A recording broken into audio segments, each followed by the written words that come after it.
Olmedo López, Sneider Pinilla y el empresario Luis Eduardo López irán a una prisión militar, pero sin los celulares en los que hasta hoy organizaron sus estrategias por cuenta de la colaboración que le ofrecieron a la Fiscalía para esclarecer el caso de la UNGRD. Pero ya sus testimonios encuentran contradicciones. María Camila Hidrobo. María Fernanda, el juez piensa que Olmedo López subestimó la suma de lo que él se apropió y que le quedará difícil sustentar la acusación pública que le hizo contra el ministro de Hacienda. Desde esta noche, los exdirectivos de la UNGRD, Olmedo López, Sneider Pinilla y el contratista Luis Eduardo López, conocido como el Pastuso, estarán privados de la libertad en unidades militares de Bogotá, tal como la Fiscalía y los abogados habían solicitado para garantizar sus vidas. Procedemos a esposar a los ciudadanos, por favor. López estará en el Cantón Militar Caldas, Pinilla en la Escuela de Artillería y el Pastuso en la Estación de Carabineros, donde continuarán colaborando con la justicia.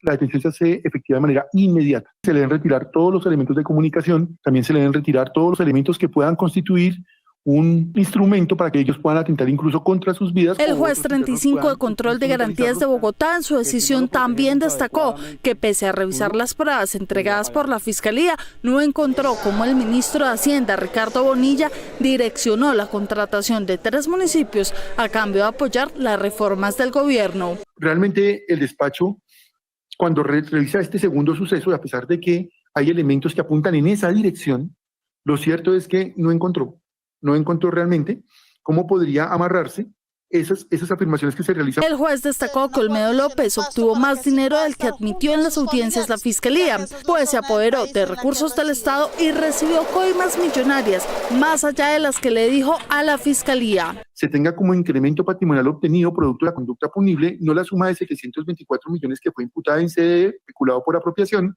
sino de 1.026.960.000 pesos que corresponde al total del incremento patrimonial obtenido. Y a su vez encontró novedades en 8 de los contratos con los que Sneider Pinilla favoreció a sus amigos para alquilar carrotanques para enfrentar la sequía en Córdoba, Buenaventura, Sucre y Bolívar. No se presentó ningún tipo de detrimento patrimonial del Estado en ninguno de estos 8 contratos. Por su parte, en la audiencia, el abogado José Luis Moreno dio a conocer que el riesgo que corre Olmedo López actualmente ha aumentado ante las amenazas que ha recibido de grupos armados ilegales. El señor Olmedo López era un objetivo militar y que ya estaba a la orden dada. El abogado de Luis Eduardo López, Francisco Bernate, finalizó su intervención, aclarando que más adelante solicitará que su cliente sea trasladado a Pasto para cumplir su medida y así estar junto a su familia.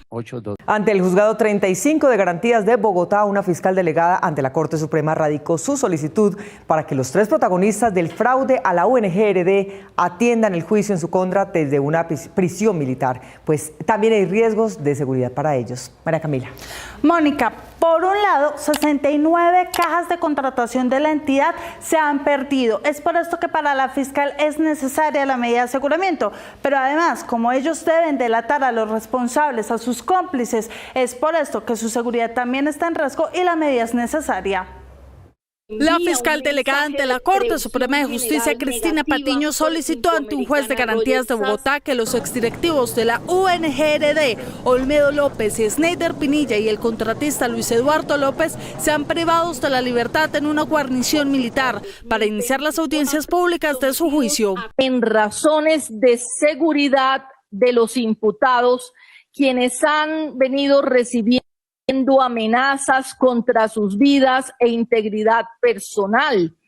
Señoría, en razón a que los procesados han decidido colaborar con la Administración de Justicia. Los 3 enjuiciados serán los testigos en este caso, en el que han resultado implicados ministros, congresistas y otros funcionarios públicos. Le corresponde al Estado proteger, más aún si se considera el interés de la justicia y la comunidad en que los aquí procesados concurran a los diferentes procesos generados con ocasión de los graves hechos de corrupción en la UNGRD. La fiscal resaltó que la medida es idónea porque tanto López como Pinilla tienen influencia política, económica y en la opinión pública. La gravedad y modalidad de las conductas que desarrollaron con la concurrencia de otros funcionarios y particulares del entramado de corrupción de la UNGRD, aún no vinculados procesalmente, que hacen urgente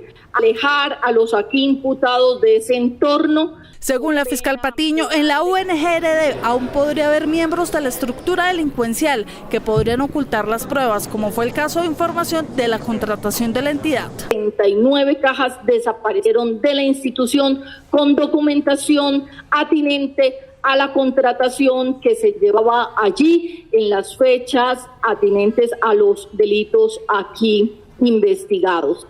La fiscal recalcó que por este caso aún hay contratos activos y recursos de la nación en riesgo. Además del departamento de La Guajira, hubo otros también damnificados con el accionar ilícito de los imputados. La Fiscalía dio a conocer el organigrama de la estructura delincuencial conformada en la UNGRD y que tenía a la cabeza a Olmedo López y al director de la Función Pública, César Manrique. Olmedo López permitiría que dichos funcionarios direccionaran la contratación a empresarios cercanos a cambio de coimas. La fiscal concluyó que hay más líneas de investigación por este proceso, con el que esperan desmantelar por completo esta organización. La UNGRD era botín de los políticos desde antes del gobierno Petro. Durante el de Duque, el senador Mario Castaño se hizo al 10% de por lo menos uno de sus contratos para atender una emergencia invernal en Manizales, según su confesión y la delación de su mano derecha. Juan Carlos Martínez Rodríguez, mano derecha del ex senador Mario Castaño, podría convertirse también en pieza clave para exponer otros escenarios de mega corrupción, esta vez en la administración de la Unidad Nacional de Gestión del Riesgo y Desastres, UNGRD, durante el gobierno Duque. Eso es un gran avance. Su testimonio ya fue incorporado a la investigación contra Mario Castaño, que cursaba en la Sala de Instrucción de la Corte Suprema. La carencia de escrúpulos de la empresa criminal por él liderada hizo que incluso jugaran con los dineros destinados por la Unidad Nacional de Gestión de Riesgo de Desastres. El ex senador Castaño admitió haberse apropiado de 1.560 millones del contrato suscrito por la UNGRD con el consorcio San Miguel para la mitigación de los riesgos por deslizamientos en Manizales por 16.424 millones de pesos. Al mismo tiempo que el contratista recibía los adelantos del contrato, Mario Castaño construía 2 edificaciones, una en el barrio Bengala de Manizales y otra en el sector de la 24 en la misma ciudad.